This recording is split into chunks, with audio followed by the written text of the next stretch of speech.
After adding a new page to your site, it's worth doing one final consistency pass before publishing.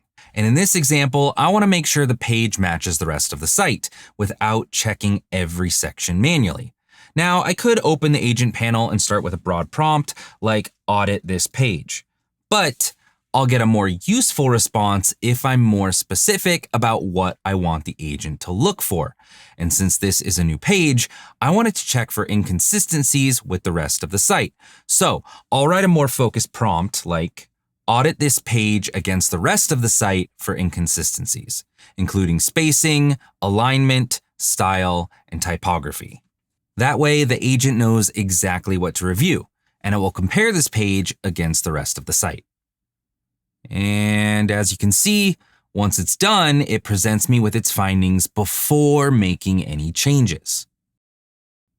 Once I've reviewed the suggestions, I can decide what I want it to apply. But after looking at this, everything looks good, so I'll follow up with apply those changes. And instead of manually going section by section, the agent will apply those small cleanup tasks across the page in one pass.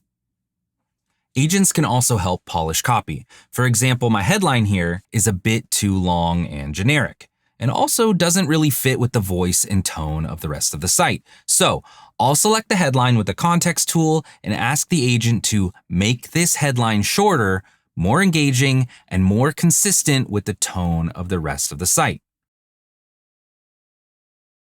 And just like that, the headline feels tighter, more intentional, and better aligned with the rest of the site.